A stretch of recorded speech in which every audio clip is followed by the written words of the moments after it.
Le film se passe le 5 septembre 72 dans la régie d'une télé américaine, ABC je crois. C'est une télé sportive qui est donc avec des journalistes sportifs et il se trouve que c'est le jour où le commando palestinien a attaqué le village olympique et a pris en otage 12 ou 13 athlètes israéliens. Bonjour, je m'appelle Zindine Solem, je suis comédien et vous êtes bien sur le Courrier de l'Atlas. Good morning, I'm Jim McKay speaking to you live from the Olympics in Munich, West Germany.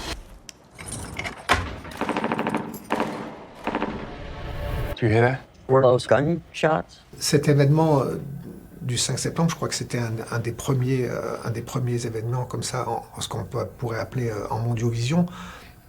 Donc là, évidemment, c'était une des premières fois qu'ils étaient confrontés à ça, mais depuis, il y en a eu 10, 20, 30, 40, je ne sais plus combien. J'étais un peu curieux de savoir comment allait traiter cet événement, et c'est vraiment un huis clos, un thriller. Bon, il n'y a pas un criminel qu'on recherche, mais on se demande ce qui va se passer. C'est toujours haletant du début jusqu'à la fin. C'est tout un questionnement sur ce qui se passe à ce moment-là, sur ce que ces caméras peuvent, ou ces journalistes peuvent et ne pas montrer, ne pas montrer, comment traiter cette information. C'est des questions qu'on devrait toujours se poser avant de montrer les images, ou même aussi de vérifier les sources. Tout d'un coup, on dit tout le monde est mort, tout le monde est sauvé, tout le monde commence à fêter ça, à sortir le champagne. Aujourd'hui, où les images, où on est abreuvé d'images du matin au soir avec du vrai, du faux, des fake news, des manipulations, et il arrive encore qu'aujourd'hui, on vérifie pas ses sources et on balance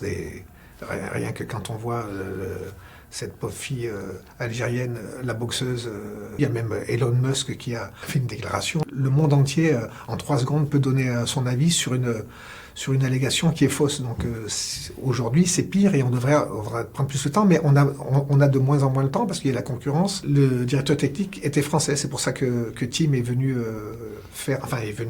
a fait le casting parce qu'il voulait un comédien français. Il y a juste, moi j'ai dans le film un moment où je précise que ma mère est algérienne.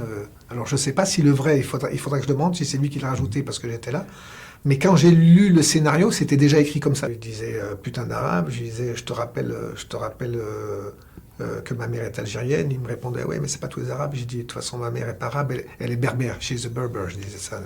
On l'a tourné, mais comme ça il avait le choix entre me mettre plus ou moins et il a gardé une prise. J'avais 15 ans en 72, alors non, comme j'ai dit, non, j'ai pas de souvenir sur le moment. J'ai dû entendre, mais ça m'avait pas interpellé plus que ça, et c'est après, quand j'ai connu l'histoire, après je sais que les services secrets israéliens, le Mossad, a recherché les gars et les a tués un par un, et parfois en se trompant. Dans Munich, il y a ma fille qui joue dedans, qui avait 12 ans, et qui joue avec sa mère, qui joue le rôle de sa mère. Je ne sais pas si vous vous rappelez, il y a une scène de téléphone piégé, et il y a une petite fille, on ne sait pas si elle va prendre le téléphone.